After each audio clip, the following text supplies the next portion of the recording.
रामकृष्ण हरी. कुठून आहेत आपण? मी संभाजीनगरहून आलो. बरं, तुम्ही दिंडी सोबत आहात की पालखी सोबत आहात? नाही, आम्ही पालखी सोबत आहोत. इंडिव्हिज्युअल तुम्ही हो, आलेले? वैयक्तिकरित्या आम्ही वारीमध्ये सहभागी झालो. आपला परिचय द्याल? मी ॲडव्होकेट अनंत देवकते, संभाजीनगरला वकिली व्यवसाय करतो. बरं, आणि 2 दिवसापासून आम्ही वारीमध्ये चालत आहोत. तुम्ही ॲडव्होकेट आहात आणि तुम्ही पंढरपूरच्या वारीमध्ये आलेत. खरं तर नवीन काहीतरी आणखीन एक ऐकायला मिळालं. ही वारी तुमची कितवी आहे? याच्या आधी तुम्ही वारी केलेली आहे? मी गेली 10 वर्षापासून असा वारीमध्ये येतो. बरं. परंतु कामाच्या व्यापामुळे 3, 4, 5 दिवस जेवढे दिवस मिळतील तेवढे दिवस आम्ही वारीमध्ये पालखीसोबत चालतो आणि पंढरपूरचं दर्शन घेऊन स्वघरी परततो. बरं, ही वारी तुम्ही म्हणजे हे जे बघताय तुम्ही लोटच्या लोट मागे येत आहेत. आपण आज ज्ञानेश्वर माऊलींच्या पालखीमध्ये आहोत. हे लोक येत आहेत, नक्की वारी का करायची? आता तुम्ही तुमच्या पद्धतीने सांगा की एवढं सगळा व्याप तुम्ही मागे टाकून येत आहे, नक्की वारी का करताय? म्हणजे कशामुळं? पांडुरंगाची वारी म्हणजे सगळ्या महाराष्ट्रातल्या सर्व नागरिकांच्या श्रद्धेचं स्थान आहे. याला वैष्णवांचा मेळा म्हटलंय. वैष्णवांचा मेळा म्हणजे इथं समानतेचं, हे खरं पंढरपूरची वारी म्हणजे समानतेचं प्रतीक आहे. त्यामुळं वारीमध्ये आल्याच्या नंतर तुम्ही सगळ्या तुमच्या षड्रिपूंपासून दूर जाता आणि ह्या वारीमध्ये जेव्हा तुम्ही तल्लीन होतात, यालाच खरं तर असं म्हणता येईल की भक्तिमार्गाकडे ही वाटचाल असू शकते. त्यामुळं संतांनी घालून दिलेल्या मार्गावर आपण चाललं पाहिजे.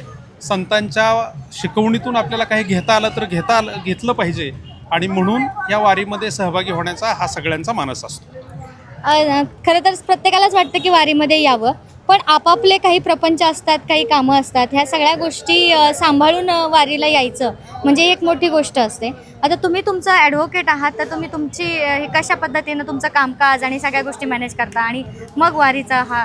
दरवर्षी शक्यतो शनिवार आणि रविवार असे 2 सुट्टीचे दिवस आणि त्याला मग जोडून 2 वर्किंगचे दिवस असं जोडून आम्ही वारीला येण्याचा प्रयत्न करतो. आता यावर्षी आम्ही कालच रविवारी आलो. काल पालखीचं दर्शन झालं.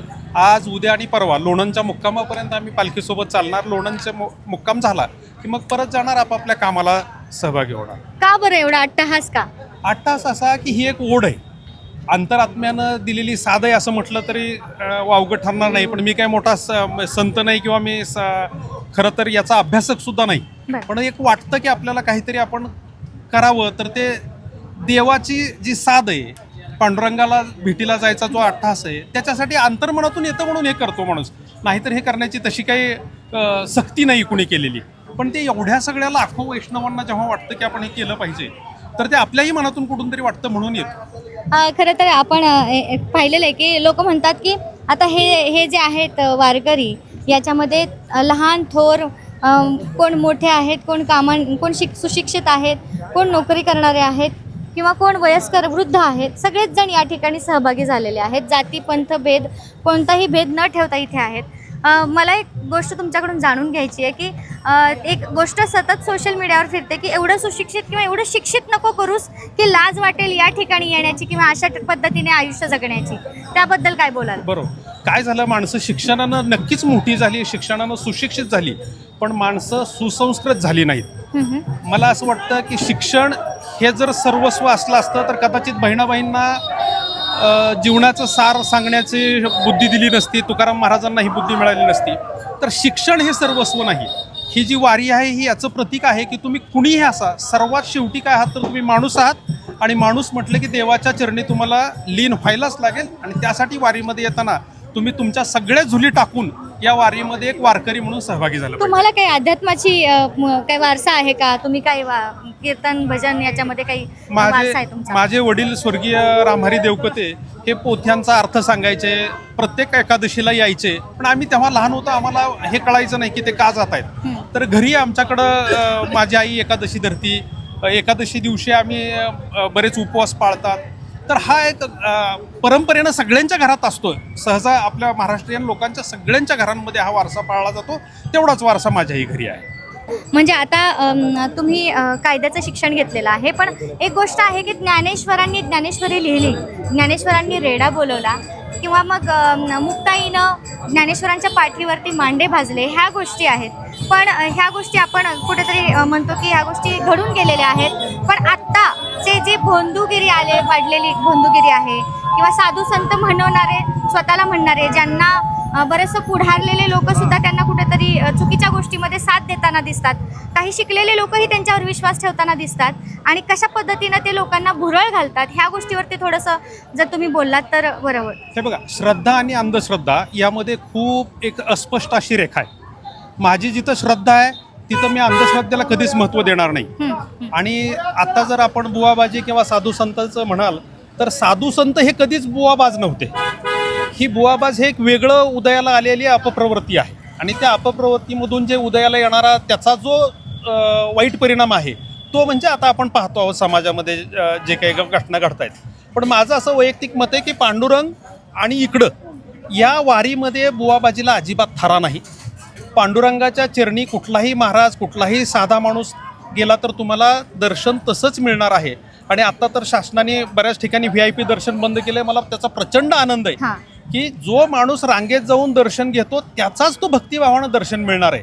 रांग तोडून मी जाऊन दर्शन घेण्यानं मला काय त्याच्यातून प्राप्त होणार आहे. पण तो VIP कल्चर आहे, आपल्याला त्याच्याशिवाय जाण्याची गरज नाही.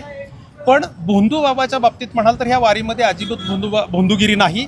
ही वारी वैष्णवांचा मेळा आहे, हजारो वर्षांची संस्कृती आहे आणि ही वारी अशीच चालत राहणार आणि ह्याला कधीही भोंदूगिरीचा शाप लागणार नाही.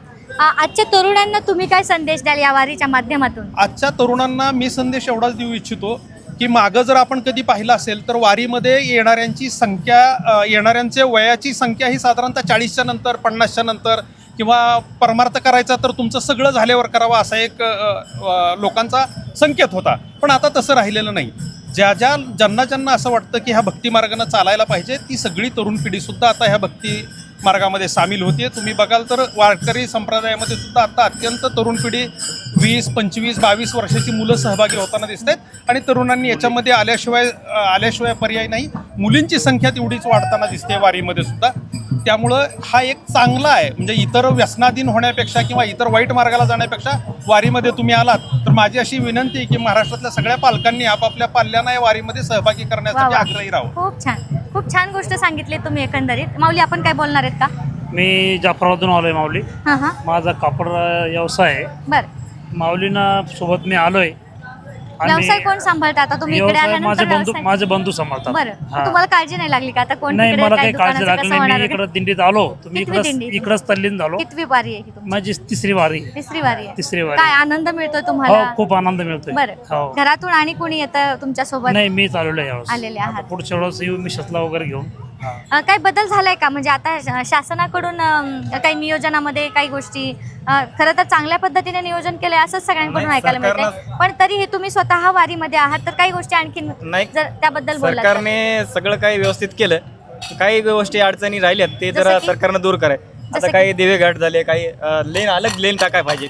म्हणजे जे ट्रकाची लाईन राहते का त्याला लेन करायला पाहिजे साईडची. म्हणजे जेणेकरून ते ट्रक या साईडला आले नाही पाहिजे, वारकऱ्यामध्ये घुसल्या नाही पाहिजे, त्याची नियंत्रण नाही सुटलं पाहिजे. असं काही सरकारनं. आजची सकाळची एक घटना सर त्याच्याबद्दल एक बोलायचं मला. ती खरं तर दुर्दैवी आणि दुःखद घटना घडलेली आहे. ह्याच्यामध्ये चूक कोणाचं बरोबर कोणाचं हे काही आपण त्याच्यापर्यंत खरं तर गेलेलो नाही आहे. पण त्या घटनेबद्दल जर तुम्ही 4 शब्द बोलला तर मला लोकांना कळेल की घटना अशी झाली होती. सकाळी ऍक्सिडेंट झाला होता. एक ट्रक तुम्हाला 3 महिला वारल्यात. आणि तर काय कुणाची चूक होती आणि काय झालं होतं? कुणाची चूक कशाची? ते माझं म्हणत चॅनलवर तर चालते की ड्रायव्हर आजारी होता म्हणून ते 2 दिवसापासून गोळ्या वगैरे खाऊन. म्हणजे कुठं शिस्त कमी पडली का? वारकऱ्यांमध्ये शिस्त कमी पडली की ड्रायव्हर बघताना किंवा प्रशासनाची काही चूक होती? या काही घटना घडल्या म्हणजे असं मला एवढंच वाटतं की अपघात हा नक्की अपघातच असतो. तो कुणी जाणीवपूर्वक करण्याचा कधीच प्रयत्न करत नसतं. एवढी मोठी लाखोंची संख्या या वारीमध्ये, शासन एवढं नियोजन करतंय. शासकीय कर्मचारी तुम्ही पाहिलं तर मी काल एका कर्मचाऱ्यांना भेटलो तर विद्युत महामंडळाचा कर्मचारी सांगतो की मी पहाटेपर्यंत झोपणार नाही आता, कारण एवढी यंत्रणा सगळी सजग आहे. तर असा एखादा अपघात घडला म्हणून शासनाला किंवा कुणाला दोष देणं आपल्याला योग्य ठरणार नाही. तर हा वारीचा तो सुद्धा एक माझं असं म्हणणं की नियतीचा नियम आहे, वारीचा नियम आहे. असं होत राहू शकतं, परंतु ज्याच्या त्यांनी ह्याची काळजी घेतली पाहिजे. कदाचित त्या चालकाची चूक असेल तर त्या चालकाला ज्यांनी एंगेज केलं त्यांनी काळजी घ्यायला पाहिजे होती. आणि ह्या घटनेमध्ये असं जर झालं असेल तर ते सगळ्यांसाठी दुःखदायक आहे. नक्कीच.